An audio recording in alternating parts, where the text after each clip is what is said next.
Sesaat lagi Anda akan menyaksikan Inspirasi Pagi yang dipersembahkan oleh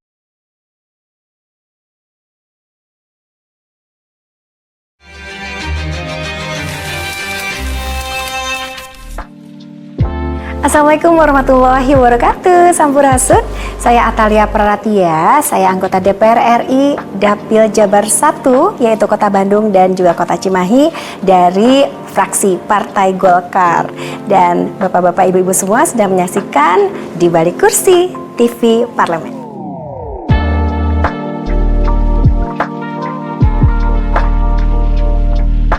Atalia Praratia, sosok figur inspiratif yang memadukan kelembutan dan ketegasan dalam setiap langkahnya, membuat berhasil maju pada Pileg 2024 lalu. Lahir di Bandung pada 20 November 1973, Atalia menempuh pendidikan tinggi di Universitas Padjadjaran dan melanjutkan studi hingga jenjang doktoral. Kecintaannya pada dunia pendidikan dan anak-anak membawa Atalia aktif dalam berbagai kegiatan literasi. Saat menjabat menjadi ketua organisasi, dirinya tidak hanya hadir secara simbolik, tetapi benar-benar terlibat dalam membangun program-program yang menyentuh dan mendapatkan kepercayaan serta dukungan penuh dari masyarakat. Atalia juga dikenal aktif di media sosial, menggunakan platform digitalnya sebagai sarana edukasi dan komunikasi, sehingga membawanya dikenal dengan gaya komunikasinya yang ringan, hangat, dan membumi, membuatnya dekat dengan masyarakat dari lintas usia. Ia juga tak ragu menyuarakan isu-isu penting seperti kesehatan mental, parenting, kekerasan terhadap perempuan dan anak, hingga literasi digital. Di balik keceriaannya di ruang publik, Atalia juga menunjukkan ketangguhannya sebagai seorang ibu. Kehilangan putra sulungnya menjadi babak pilu dalam hidupnya. Namun di tengah duka yang mendalam, Atalia tetap tampil sebagai sosok yang kuat dan juga ceria, hingga memberikan teladan tentang bagaimana menghadapi kehilangan dengan ikhlas dan tetap menjalani hidup dengan cinta. Kini Atalia Praratia terus melangkah maju sebagai perempuan yang berdampak. Sosoknya menjadi contoh bahwa peran publik dapat dijalani dengan nilai-nilai keluarga, kepedulian sosial, dan keteguhan hati. Ia bukan hanya sekedar sosok anggota dewan, tetapi pribadi yang telah membangun ruangnya sendiri dalam sejarah kemanusiaan di tengah masyarakat Indonesia. Sekarang, yuk kita saksikan bagaimana karir politiknya.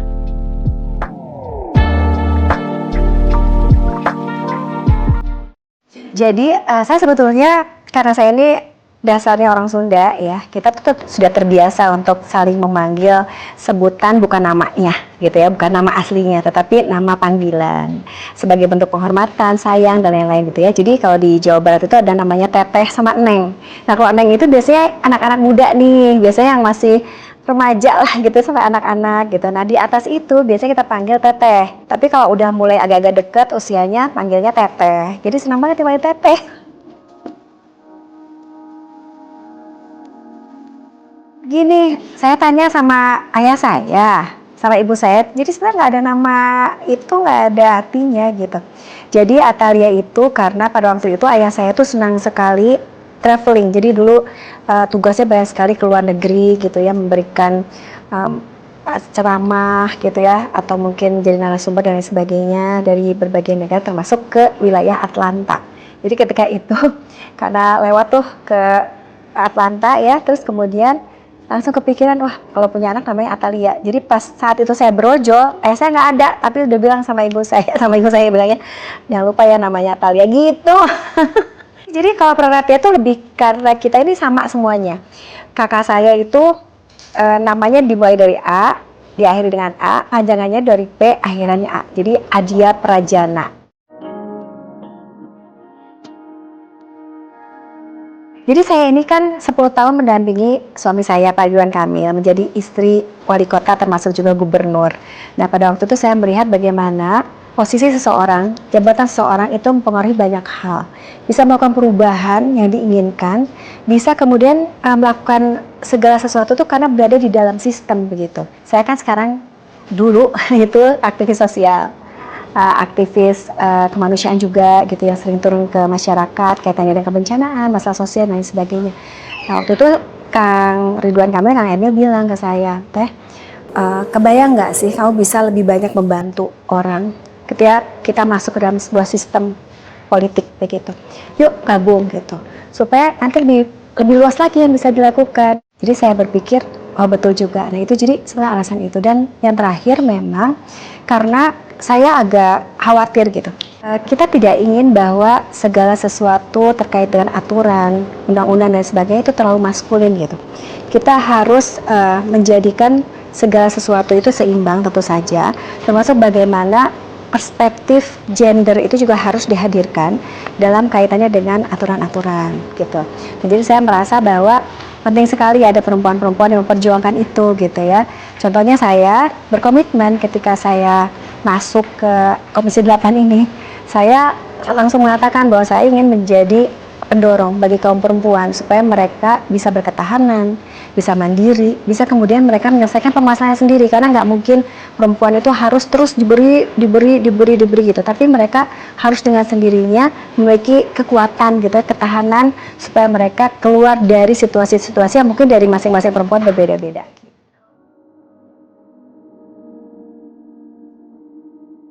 Saya ini senang sekali memang berorganisasi dari semenjak dulu sekolah ya. Kemudian perjalanannya sampai dengan pada satu titik itu sampai 14 organisasi gitu ya. Itu menjadi ketua aja gitu, di luar menjadi pembina, penasehat dan lain sebagainya. Nah saya melihat yang paling menarik dari organisasi adalah mengharmonisasi gitu. Artinya begini, dalam sebuah organisasi itu kan kepalanya berbeda-beda, isi kepalanya. Latar belakang budayanya segala macam juga berbeda dan lain-lain. Nah itu bagaimana kemudian kita mengupayakan gitu ya supaya semuanya nyaman di dalam organisasi yang sama gitu. Kebayang. Jadi itu menurut saya itu seninya. Jadi seninya bagaimana kita mampu untuk kemudian merangkul semua pihak, keinginan yang satu dan yang lain gitu ya. Kemudian menghasilkan program yang tentu saja bermanfaat. Jadi untuk urusan internal itu ternyata lebih sulit sebetulnya dibandingkan dengan urusan eksternalnya gitu. Maka kita harus beres dulu dalamnya supaya keluarnya juga keren kan gitu. Kita bersyukur DPR ini membuka ruang seluas-luasnya, bahkan ketua DPR kita perempuan loh. Wah itu patut dikasih aplaus yang luar biasa gitu ya, karena biasanya di dalam situasi seperti ini baik di perusahaan maupun di pemerintahan itu perempuan itu menjadi menurut saya kelompok kedua yang dipikirkan sebelum laki-laki. Jadi pokoknya laki-laki dulu nih, kalau nggak ada laki-laki baru yang perempuan nih, gitu seperti itu. Nah, jadi itu PR ya yang pertama. Yang kedua yang menjadi concern saya adalah terkait dengan anak. Kita tahu kasus tidak pernah berhenti terakhir di Subang, di Depok lah sebelumnya. Dan itu terjadi di ruang-ruang pendidikan kita, ya belum lagi yang di pesantren-pesantren. Itu tuh menurut saya miris ya. Nah, contohnya misalkan kemarin kan di Australia itu sudah ada aturan bagaimana kemudian anak di bawah 16 tahun itu tidak boleh menggunakan media sosial. Saya acungan jempol, bahkan saya akan berjuang untuk itu juga gitu. Karena pada usia-usia tertentu mereka masih labil. Sehingga mereka itu banyak menyerap sesuatu yang sebetulnya belum saatnya mereka serap. Nah, pada akhirnya mereka menjadi individu-individu yang tidak terkontrol. Ya karena orang tua tuh nggak bisa 24 jam mengawasi anaknya kan gitu ya. Nah jadi ini banyak sekali yang harus dilakukan dan tentu saja tidak bisa sendirian gitu. Jadi memang harus bersama-sama untuk mengentaskan hal ini.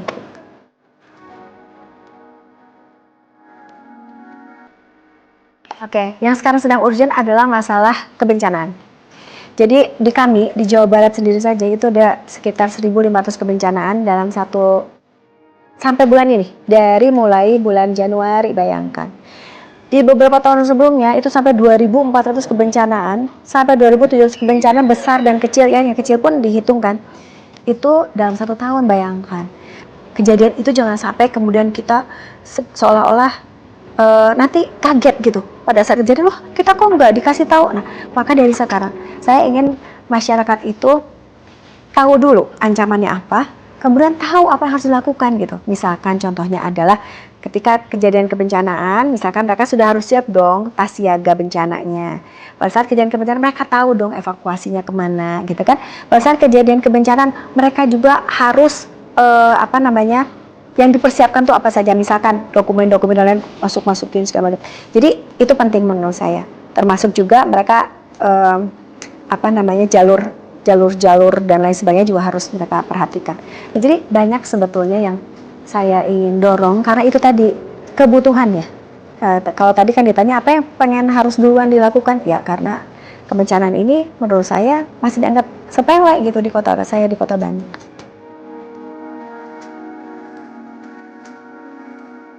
Saya bersyukur begini, ketika Kang Emil mendorong saya untuk masuk ke politik, juga diamini oleh ibu saya, oleh ayah saya, dan juga oleh anak-anak saya. Jadi menurut saya ini adalah supporting utama buat saya.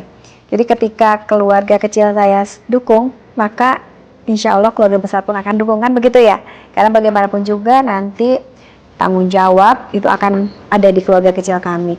Nah jadi bersyukurnya adalah karena dari mulai prosesnya dulu ya, terus kemudian mereka apalagi mendoakan, menurut saya itu yang paling penting gitu ya. Saya merasa beruntung aja bahwa mereka mendukung saya.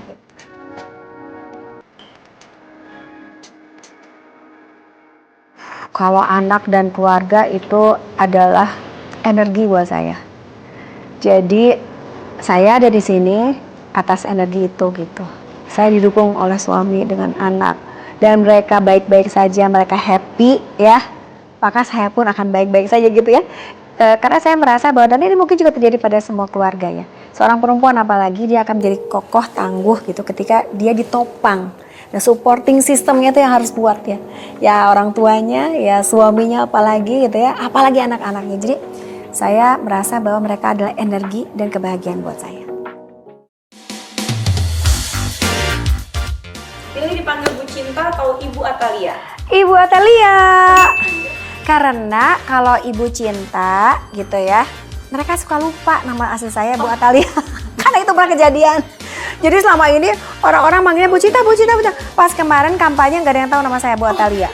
Jadi kita harus berpikir keras gitu gimana cara komunikasikan kepada warga supaya mereka tahu saya Bu Atalia gitu. Gitu. Bu Atalia, gitu. Iya gitu. Oke Bu, stay di Bandung atau di Jakarta? Stay. Karena kan sekarang lagi di DPR nih. Iya. Nah, Di Bandung tentu saja. tetap di Bandung. Ya.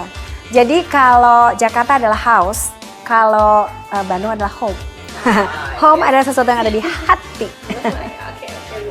Oke Bu, San Mori sama Kang Emil di Bandung atau di Jakarta? Kan maksudnya kalau di Bandung udah sering dong pasti kan Bu. Di Jakarta belum pernah gitu. belum Bu? Belum pernah.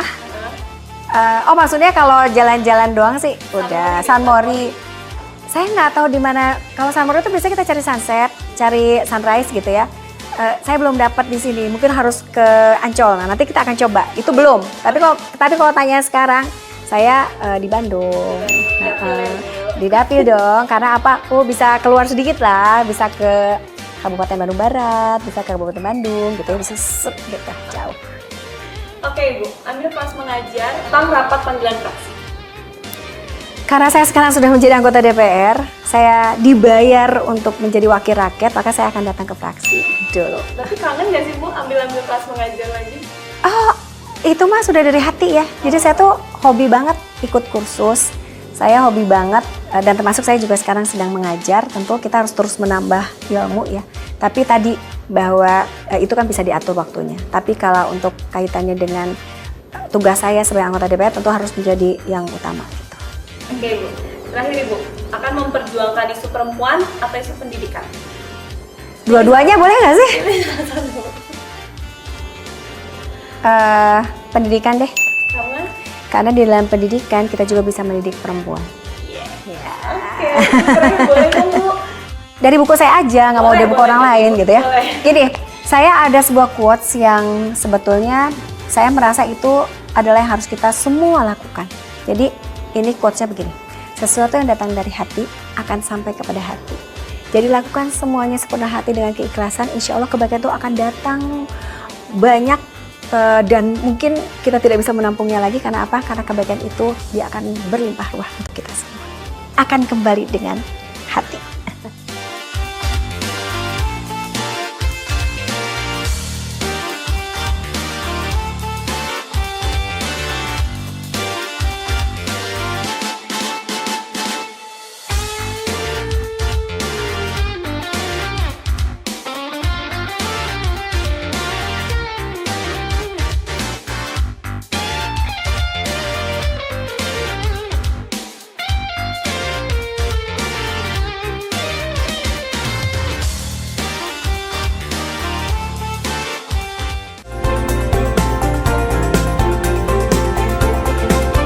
Anda baru saja menyaksikan Inspirasi Pagi yang dipersembahkan oleh